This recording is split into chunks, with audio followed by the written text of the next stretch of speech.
مسجد نبوی میں بہتر یہ ہے کہ روزانہ ایک دفعہ سے زیادہ سلام عرض نہ کریں۔ مسجد نبوی میں عورت اگر جماعت کے ساتھ نماز ادا کرے تو بہتر ہے، ورنہ گھر میں بھی پڑھ سکتی ہے۔ میری بیٹی کی نظر خراب ہے، اللہ شفا دے۔ قرآن پاک میں جو سجدہ تلاوت ہے، جب بھی آئے فوراً سجدہ کرو، اگر نہیں کیے تو بعد میں کریں۔ یہ نہیں کہ پڑھتے جاؤ پھر اکٹھے کریں گے۔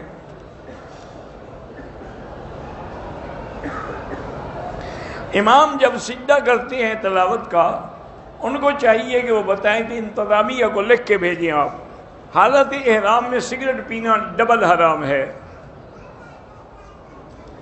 میں غیر محرم کو دیکھنے سے بچنے کی کوشش کرتا ہوں، بہرحال آپ کے ذمہ کوشش ہے، مدد اللہ کریں گے۔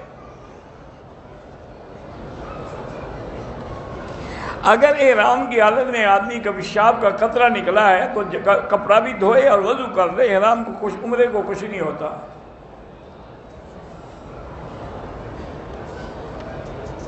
اگر طواف کر کے صفا مروہ دوڑ کے ایک دوسرے کا آپ سر کے بال کاٹیں جائز ہے۔ میرا بیٹا ایک نماز نہیں پڑھتا، اللہ ان کو ہدایت دے، کوشش کریں، اور سب سے بڑی چیز ہے اس کے لیے دعا کریں کہ اللہ اس کو ہدایت دے۔ صبح کے اگر آپ نے طواف کیا تو سورج نکلنے کے بعد 2 رکعت پڑھیں، عصر کو کیا تو مغرب کے بعد پڑھیں۔ مجھے علماء سے محبت ہے، الحمدللہ، اچھی بات ہے۔ مطاف میں جو لوگ کعبے کے قریب ہیں ان کو زیادہ ثواب ہوتا ہے۔ کوئی یہ بھی پہلے آج میرے ماں باپ سے بات کی تو طلاق ہو جائے گی۔ 8-10 سال ہو گئے ہیں، میاں بھی آپس میں بات نہیں کرتے ہیں، وہی ہے 2 رکعت پڑھ کے دعائیں مانگو، نہیں حل ہوتا تو طلاق حاصل کرو، خلو کر دو۔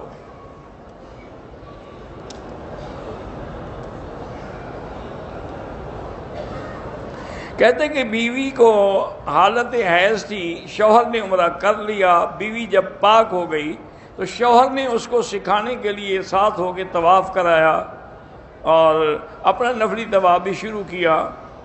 دوران طواف وضو ٹوٹ گیا، لیکن بیوی کے گم ہونے کے ڈر سے شوہر بغیر وضو کے طواف کراتا رہا۔ مکمل کروانے کے بعد مباشرت بھی کی۔ اگر مکمل کرانے کے بعد عورت نے بال کٹوا لیے پھر مباشرت کرے خاوند سے تو کوئی حل نہیں۔ باقی اس نے بے وقوفی کی کہ جب اس کا وضو ٹوٹ گیا تھا باہر نکل کے کھڑا ہو جاتا کہ جی میرا وضو ٹوٹ گیا تو طواف پورا کرو۔ ہم 4 بھائی ہیں، اولاد نہیں ہے، اللہ سب کو اولاد صالح عطا فرمائے۔ امام کی آواز نہیں، صفیں ملیں یا صفیں نظر آئیں پھر نماز ہوگی۔ آواز تو اگر ٹیلی ویژن کھولیں تو آپ کے ملک میں بھی جاتی ہے، تو پھر وہاں بھی نماز ہو جائے گی حرم کی۔ آواز نہیں ہے، صفوں کا ملنا ضروری ہے۔ نماز جنازہ میں جب امام سلام پھیرے پھر ہاتھ چھوڑیں۔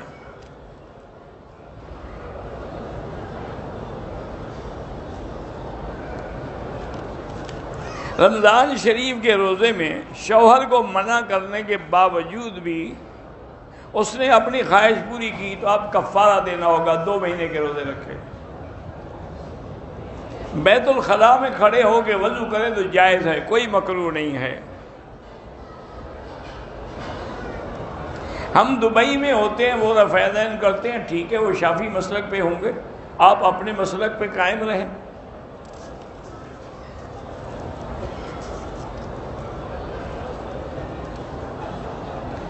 میری شادی نہیں ہوئی، والد صاحب پہلے حج کرنا چاہتے ہیں، یہ ان کی غلط ضد ہے۔ حج کرنا نہیں ضروری نہیں ہے، لڑکوں کی شادی بھی کریں حج بھی کریں۔ 11ویں شریف بدعت ہے، نہ کھائیں۔ کرسی میں بیٹھ کے نماز ہو جاتی ہے، لیکن معذور اگر ہو، معذور نہ ہو پھر نہیں ہوتی۔ یہی ہے، کل بھی آیا تھا وہی ہے۔ نماز میں کھڑا ہوتا ہوں تو سر میں چکر آتے ہیں، یہ شیطانی اثرات ہیں۔ آپ نماز پڑھتے رہیں، اللہ سے شفا کی دعا مانگتے رہیں۔ نماز کی قبولیت کا معنی یہ ہے کہ اس کے بعد بھی پھر تمہیں نماز نصیب ہو اور اچھا عمل نصیب ہو۔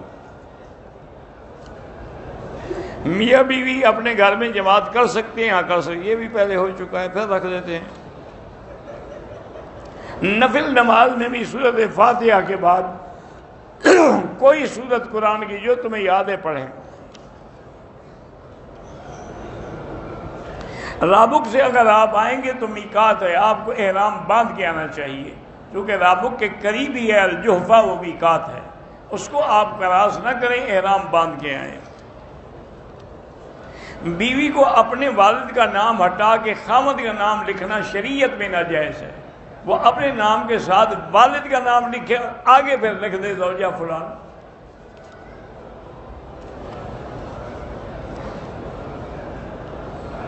کہتے جی میں آپ کے لیے تہجد میں قرآن پاک ختم کر کے دعائیں کر رہا ہوں، اللہ آپ کو جزائے خیر دے، اور آپ کے جو 3 دوستوں کی مشکلات ہیں اللہ وہ بھی حل فرمائے۔ اذان کے وقت اگر ہم گھر میں کھڑے ہیں تو بات کر سکتے ہیں، ہاں کر سکتے ہیں۔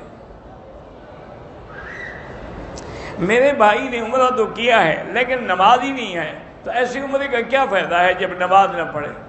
نماز تو فرض ہے، جب وہ فرض کو چھوڑے ہوئے توبہ کرے اور نماز کی پابندی کرے۔ میرا خاوند مجھے بہت تنگ کرتا ہے، وہی 2 رکعت نماز پڑھ کے یا مانعو 70 دفعہ پڑھ کے دم کر کے کھلائیں۔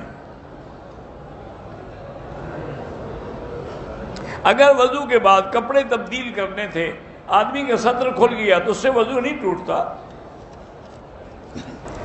اگر ری خارج ہو، آواز بھی نہ آئے اور بو بھی نہ ہو تو وضو نہیں ٹوٹتا۔ ٹی وی پر غیر محرم عورتوں کو نہ دیکھا کریں، خبریں ہوں یا کچھ ہو۔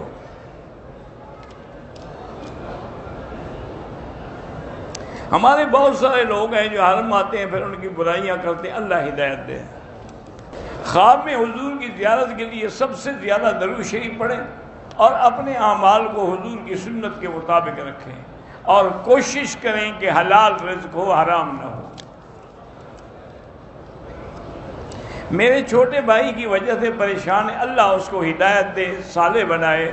ہر نماز کے بعد اصلح لی فی ذریتی انی تبت الیک و انی من المسلمین 7 دفعہ پڑھ کے دعا کیا کریں۔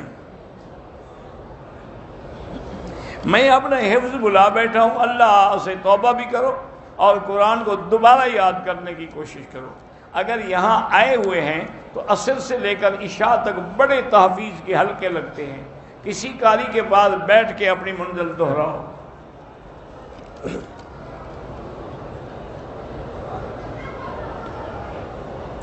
اگر آپ حرم کے حدود سے باہر رہتے ہیں تو عمرہ کرنا تو وہیں سے ہی احرام باندھ کے آ سکتے ہیں۔ آپ کو مسجد عائشہ، جب آپ خود حرم کے باہر ہیں تو احرام باندھ لیں۔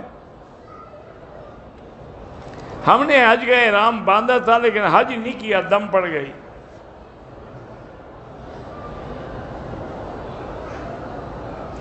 پاکستان سے عورت نے عمرے کی نیت کی لیکن اس کو ایام آ گئے، حیض آ گیا، تو اب اسی حالت احرام میں ہوگی وہ، یعنی گویا کہ احرام جب پاک ہو جائے عمرہ کرے۔